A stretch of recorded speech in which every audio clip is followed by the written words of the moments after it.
साल 2022 के global hunger index की रिपोर्ट जारी हुई है, जिसमें भारत से बेहतर हालत में उसके पड़ोसी देश पाकिस्तान, श्रीलंका, नेपाल और बांग्लादेश हैं। 121 देशों की रैंकिंग को लेकर जारी इस रिपोर्ट में भारत 107वें पायदान पर है, जबकि पड़ोसी मुल्क पाकिस्तान 99वें पायदान पर है।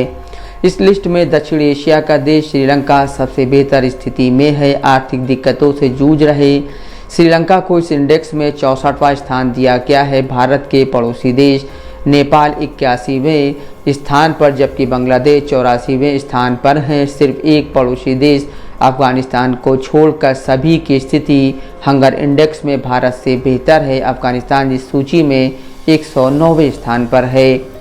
ग्लोबल हंगर इंडेक्स यानी GHI वैश्विक, क्षेत्रीय और राष्ट्रीय स्तर पर भूख को व्यापक रूप से मापने और उन पर नज़र रखने का एक जरिया है। GFI का स्कोर खास करके 4 संकेतकों के मूल्यों पर मापा जाता है, जिनमें कुपोषण, शिशुओं में भयंकर कुपोषण, बच्चों के विकास में रुकावट और बाल मृत्यु दर है।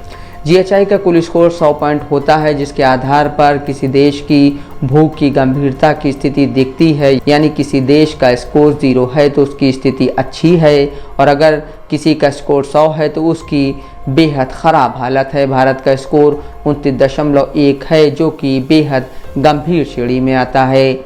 इसके अलावा कुल ऐसे 17 शीर्ष देश हैं जिनका स्कोर 5 से भी कम है। इन देशों में चीन, तुर्की, कुवैत, बेलारूस, उरुग्वे और चिली जैसे देश शामिल हैं। वहीं मुस्लिम बाहुल देशों की स्थिति की बात करें तो UAE 18वें, उज्बेकिस्तान 21वें, कजाकिस्तान 24वें, ट्यूनीशिया 26वें, ईरान 29वें, सऊदी अरब 30वें स्थान पर है।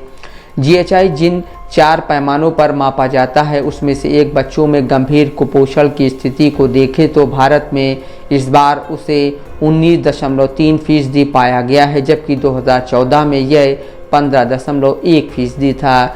इसका मतलब है कि भारत इस पैमाने में और पिछड़ा है। वहीं अगर कुल कुपोषण के पैमाने की बात की जाए तो वो भी काफ़ी बड़ी है। ये पैमाना देश की कुल आबादी कितना खाना खाने की कमी का सामना कर रही है उसको दिखाता है। इंडेक्स के मुताबिक भारत में 2018 से 2000 के बीच जहां ये 14.6% था, वहीं 2019 से 2021 के बीच ये बढ़कर 16.3% हो गया है। इसके मुताबिक दुनिया में कुल 82.8 करोड़ लोग जो कुपोषण का सामना कर रहे हैं, उसमें से 22.4 करोड़ लोग सिर्फ भारत में ही हैं। हालांकि इस इंडेक्स में भारत के लिए अच्छी भी खबर है। इस इंडेक्स के 2 पैमानों में भारत बेहतर ज़रूर हुआ है। बच्चों के विकास में रुकावट से संबंधित पैमाने में भारत 2022 में 35.5% है, जबकि 2014 में यह 38.7% था। वहीं बाल मृत्यु दर 4.6% से कम होकर 3.3% हो गई है। हालांकि GHI के कुल स्कोर में भारत की स्थिति और ख़राब हुई है।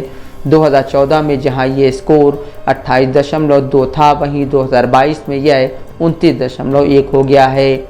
दुनिया की कुल भूख की स्थिति की बात की जाए तो हालिया सालों में यह स्थिर रही है। साल 2022 की रिपोर्ट में पूरी दुनिया के मामले में भूख की स्थिति को मध्य श्रेणी में रखा गया है। 2014 में जहां दुनिया का कुल स्कोर 19.1 था, वो 2022 में घटकर 18.2 हुआ है। इस रिपोर्ट में कुल 44 देश ऐसे हैं जिनकी स्थिति बेहद खतरनाक स्तर पर है, जिनमें भारत भी शामिल है। ग्लोबल हंगर इंडेक्स की रिपोर्ट सामने आने के बाद केंद्र की मोदी सरकार की आलोचनाएं भी शुरू हो गई हैं। विपक्षी दलों ने मोदी सरकार पर निशाना साधना शुरू कर दिया है। Mohammad Asim Siddiqui, Dastak live news.